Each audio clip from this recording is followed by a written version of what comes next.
Greater పైనే గురి, 3 కార్పొరేషన్లపై 3 రంగుల జెండా. ఇదే ఎజెండాతో కాంగ్రెస్ మాస్టర్ ప్లాన్. హస్తగతానికి సీఎం బహుముఖ వ్యూహం అంట. ప్రత్యర్థులకు చెక్, సెటిలర్ల మచ్చికకు యత్నం చేస్తూనే ఉన్నాడు కదా, విగ్రహాలు అవి పెట్టాడు, మచ్చిక వేసుకుంటున్నాడు. హైదరాబాద్ నగరం శివారు ప్రాంతం 3 ప్రధాన మున్సిపల్ ఎన్నికల్లో మేయర్ స్థానాలను కైవసం చేసుకోవడమే లక్ష్యంగా ముఖ్యమంత్రి రేవంత్ రెడ్డి రాజకీయ పావులను కదుపుతున్నారు.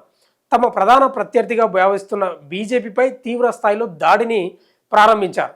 బీజేపీ లక్ష్యంగా సీఎం చేస్తున్న ఆరోపణలు, విమర్శలను తిప్పికొట్టడంలో ఆ పార్టీ నాయకులు విఫలమవుతున్నారనే ప్రచారం ఉంది. ఇటీవల ప్రజాపాలన ప్రగతి ప్రణాళిక కార్యక్రమంలో భాగంగా నగరంలో నిర్వహించిన సభలు కాంగ్రెస్ పార్టీ ప్రభుత్వం తన అభివృద్ధి ప్రణాళికలు, లక్ష్యాలు, ఆలోచనలు, కేంద్ర ప్రభుత్వం అనుసరిస్తున్న తీరు ప్రత్యర్థి పార్టీలపై విమర్శలు చేయడానికి ఉపయోగపడ్డాయని పార్టీ నాయకులు భావిస్తున్నారు. అదే ఊపును, ఉత్సాహాన్ని కొనసాగించే విధంగా కొంతకాలంగా కేంద్ర మంత్రి కిషన్ రెడ్డి మీద ఆరోపణలు చేస్తున్నారు. దీంతో బీజేపీపై ప్రజల్లో వ్యతిరేకతను తీసుకొచ్చేలా సీఎం రేవంత్ రెడ్డి ప్రసంగాలు ఉంటున్నాయని పలువురు భావిస్తున్నారు. ఇవి రాబోయే రోజుల్లో మంచి ఫలితాలు ఇస్తాయని విశ్లేషించుకుంటున్నారు. అంటే ఇప్పుడు మెట్రో గురించి తీవ్ర స్థాయిలో మాట్లాడుతున్నారు రేవంత్ రెడ్డి. అంటే ఓట్ల కోసమేనా? అంటే నిజంగా చిత్తశుద్ధితో విమర్శలు చేస్తలేడా కిషన్ రెడ్డిపై? ఈ వార్త చదివితే అదే అనిపిస్తుంది. మరి ఓట్ల కోసం చేస్తున్నట్ల కామెంట్లు అవి. మరి 3 కార్పొరేషన్లే లక్ష్యం. అసెంబ్లీ ఎన్నికల్లో కాంగ్రెస్ పార్టీకి రాష్ట్ర వ్యాప్తంగా గ్రామీణ ప్రాంతాలు పట్టం కట్టాయి. 1-2 గ్రామీణ జిల్లాలు మినహా మిగిలిన జిల్లాల్లో ఏకపక్షంగా కాంగ్రెస్ పార్టీ అభ్యర్థులను గెలిపించారు. హైదరాబాద్ నగరంలో మాత్రం ఒక్క సీటు రాలేదు. కనీసం మంత్రి పదవి ఇద్దామనుకున్న ఒక్క ఎమ్మెల్యే గెలవని పరిస్థితి ఏర్పడ్డది. హైదరాబాద్ మహానగరంలో కాంగ్రెస్ పార్టీ చాలా వీక్గా ఉందని సీఎం రేవంత్ రెడ్డి సహా కీలక నేతలు గుర్తించారట. ఈ నేపథ్యంలో అసెంబ్లీ ఎన్నికల అనంతరం జరిగిన 2 ఉప ఎన్నికలను ప్రతిష్టాత్మకంగా తీసుకొని పార్టీ అభ్యర్థులు గెలిచే విధంగా పకడ్బందీ వ్యూహాన్ని రచించి విజయం సాధించారు. హైదరాబాద్లో 150 డివిజన్లు, సైబరాబాద్లో 76, మల్కాజ్గిరి కార్పొరేషన్లో 74 డివిజన్లు ఉన్నాయి. శివారు ప్రాంతాలను కలిపి జిహెచ్ఎంసీని మూడుగా విడగొట్టి 3 కార్పొరేషన్లు ఏర్పాటు చేశారు. 3గా విభజించిన తర్వాత మొదటిసారిగా జరుగుతున్న ఎన్నికల్లో మంచి ఫలితాలు సాధించాలని పట్టుదలతో, మరి ఎంతవరకు ఉందో ఆ పట్టుదల?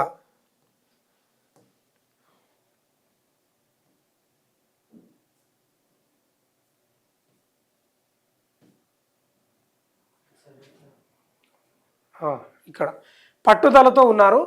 గత ఎన్నికల్లో జిహెచ్ఎంసీలో 2 సీట్లను మాత్రమే గెలుచుకోగలిగింది. 2 సీట్లే వచ్చినాయట. ఈ ఏడాది చివరిలో జరిగే ఎన్నికల్లో 3ంటిపై 3 రంగుల జెండా ఎగరేయాలని ఊళ్ళూరుతున్నారు. హైదరాబాద్ పరిసరాల్లో చేపడుతున్న అభివృద్ధి పనులు, అక్రమార్కులకు వెన్నులో వణుకు పుట్టిస్తున్న హైడ్రా, ఫ్యూచర్ సిటీ తదితర అంశాలపై ప్రజల ఆమోదం పొందడం ఈ ఫలితాలను వచ్చే అసెంబ్లీ ఎన్నికలకు రిహార్సల్గా భావిస్తున్నారట. అయితే ఇప్పుడు హైడ్రాపై కూడా భారీ స్థాయిలో విమర్శలు ఉన్నాయి. మరి ఏ స్థాయిలో మెప్పిస్తాడో తెలియదు. ఇప్పుడు పెద్దవాళ్ళగా నాగార్జునది ఒక్కటి కూల్చిండ్రు, అంతకు మించి ఏం లేదు. మొత్తం పేదలపై పడ్డారు. మరి పేదలకు ఎంతమందికి డబుల్ బెడ్రూమ్ ఇచ్చిందో అది తెలియదు. 3 కార్పొరేషన్లపై 3 రంగుల జెండా ఎగిరేస్తారంట. ఎగిరేద్దువావు చూద్దువావు జరావు.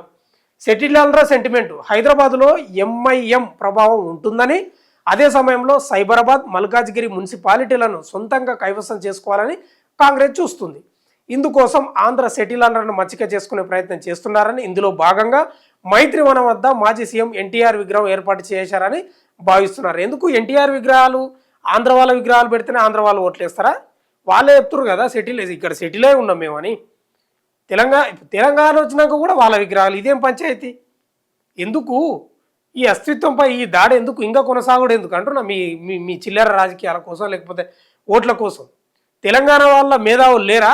కొట్లాడిన లేదా? సినీ ఇండస్ట్రీలో ఉన్నోళ్ళు కూడా లేరా? ఎందుకు పెట్టాలి? మీరు విగ్రహాలు పెడితేనే ఓట్లేస్తారా? విధానాలు చేయండి, విధానాలు ప్రకటించండి. ఏం సమస్యలు ఉన్నో సమస్యలను తీర్చండి. విగ్రహాలు పెడితేనే ఏం వేయరు కదా. దీన్ని ఆధారంగా చేసుకొని మొన్న ఆయన అశోక్ సార్బో ఏదో విగ్రహాన్ని కాలబెట్టిండు. తప్పే కాలబెట్టడం అట్లా. కానీ మరి ఏం చేస్తాం? మీరు చెప్తే ఇంటలేరు. మీ ఓట్ల కోసం అట్లా చేస్తున్నారు మీరు. ఈ విగ్రహాల పంచాయతీ ఏందో ఏమర్థమైతే లేదు. ఎన్ని విమర్శలు ఎదురైనా సీఎం రేవంత్ రెడ్డి ఆ కార్యక్రమానికి హాజరైంది. ఏ కార్యక్రమానికి? విగ్రహం కార్యక్రమం మైత్రివనంలో. సెటిలర్ల ఓట్లు తమకు అనుకూలంగా మలుచుకునే వ్యూహమేనని విశ్లేషకులు అంటున్నారు. ఒకవైపు ఓటర్లను మచ్చిక చేసుకోవడం, మరోవైపు ప్రత్యర్థి రాజకీయ పార్టీలపై విరుచుకుపడడం, హైదరాబాద్ నగరాన్ని ఏ విధంగా అభివృద్ధి చేయనున్నారో వివరించడం, ఇలా బహుముఖ వ్యూహంతో ముందుకు వెళ్తున్నారు. ఇక బీజేపీపై విమర్శన అస్త్రాలంట. స్థానిక సంస్థల ఎన్నికల్లో ప్రజలు అధికార పార్టీ వైపు మొగ్గు చూపుతున్నారని, అదే సమయంలో నగరంలో బీజేపీకి పట్టు ఉందని యువత, ఉత్తరాది ఓటర్లు, మధ్యతరగతి ప్రజలు కొంత బీజేపీ వైపు మొగ్గు చూపుతారనే ఉద్దేశంతో బీజేపీ మీద అటాక్ చేస్తున్నట్టుగా సమాచారం. ఎన్నికల వరకు బీఆర్ఎస్ ద్వితీయ శ్రేణి నాయకులంతా తమ పార్టీ వైపు వస్తారని కాంగ్రెస్ పార్టీ నాయకులు అంచనా వేస్తున్నారు. ఒంటిపేదలోకి నకాశ పడ్డట్టు అంటారు దీన్నే. రాబోయే రోజుల్లో ఇతర పార్టీల నుంచి చేరికలు ఉంటాయని, బీఆర్ఎస్ లక్ష్యంగా చేరికలు ఉంటాయని చెబుతున్నారు. దీంతో ఆ పార్టీని అంత సీరియస్గా తీసుకోవాల్సిన అవసరం లేదని, ఎమ్మెల్యేలు ఉన్నా వర్కౌట్ కాదని చెబుతున్నారు. అబ్బా, ఇది ఓవర్ కాన్ఫిడెన్స్. బీఆర్ఎస్ ప్రతిపక్షంలో ఉంది కనుక ఆ పార్టీ విమర్శించినా పెద్దగా ఫలితం ఉండదని చెబుతున్నారు. దీనిలో భాగంగానే బీజేపీపై కిషన్ రెడ్డి లక్ష్యంగా చేసుకొని సీఎం రేవంత్ రెడ్డి విమర్శలు గుప్పిస్తున్నారు. అయితే బీఆర్ఎస్ను చాలా చులకనగా చూస్తున్నాడు. పెద్ద ఏముండదు, ఉత్తదే ఎమ్మెల్యేలు ఉన్నా కూడా వాళ్ళ ప్రభావం ఉండదు. ఎన్నికల టైం వరకు ఏది ఎమ్మెల్యేలు లేకపోతే ద్వితీయ శ్రేణి నాయకులు కూడా వచ్చే అవకాశం ఉందని చెప్తా ఉన్నాను. ఇది ఓవర్ కాన్ఫిడెన్స్. అయితే ఈ మధ్యకాలంలో రేవంత్ రెడ్డి విమర్శలు చేస్తున్నాడు ఈ మెట్రో ఫేజ్ 2కు సంబంధించి కిషన్ రెడ్డిపై. నిజాయితీగా మెట్రో కోసం విమర్శలు చేస్తే తప్పు లేదు, 100% చేయొచ్చు. కానీ ఓట్ల కోసమే చేస్తామంటే మాత్రం కాదు. మీ ఓట్ల రాజకీయాలు బంద్ చేయండి. ఇవాళ వర్షాలు పడితే హైదరాబాద్ నగరంలో మొత్తం మాన్యువల్స్ పొంగి పొలరి కార్లు బైకులు తేలుతాయి. మెట్రో విస్తరణ జరగాలి కదా, ప్రజా రవాణా పెరగాలి కదా. మెట్రో విస్తరణ జరిగితే నగర ప్రజలకు ఆనందం కదా, అద్భుతం కదా. దానికోసం చేయండి. మీ ఓట్ల కోసం కిషన్ రెడ్డిని విమర్శించడం ఇది బంద్ చేసుకోండి, మంచి పద్ధతి కాదు. ప్రతిదీ రాజకీయ కోణం, ప్రతిదీ ఓట్ల కోణం చూడకండి. విగ్రహాలు పెట్టినా ఓట్లే, విమర్శలు చేసినా ఓట్లే అంటే ఏంది ఇది? ఇదేం తమాషా? ఇది బంద్ చేసుకోవాలి, మంచి పద్ధతి కాదు. ఇక బీఆర్ఎస్ నుంచి ఆయన లెక్కనే వేస్తున్నాడు బీఆర్ఎస్ని. ఇప్పుడు ఏం లేదు, ఉత్తదే వాళ్ళది, వాళ్ళు పెద్ద ఏం ప్రభావం చూపరా అని చెప్తున్నాడు. రేపు ఓట్లు వేస్తే తెలుస్తాయి మీ ప్రభావం ఏంది, మీ కథ ఏంది, మీ కార్ఖాన ఏంది, మీ పాలన ఏంది. ఇప్పుడు హైదరాబాద్లో రేవంత్ రెడ్డి ఏం నరికిండు? ఒక్క ఫ్లైఓవర్ అని ఏదైనా మొదలుపెట్టి ఏమైనా వచ్చిందా? 2.5 ఏళ్ళు దాటిపోతుంది. ఏం చేసిండు అంటారు? ఏం చేయలేదు. ఆ శంకుస్థాపనలో ఏదో చేసిండు, 1-2 ఎన్నో ఒకటి, అర్థమించలేదు. బీఆర్ఎస్ ప్రభుత్వం మొదలుపెట్టి వీళ్ళు వచ్చినాక కంప్లీట్ అయినాయి అంతే తప్ప, అవి ప్రారంభించాడు తప్ప ఈయన చేసింది ఏం లేదు.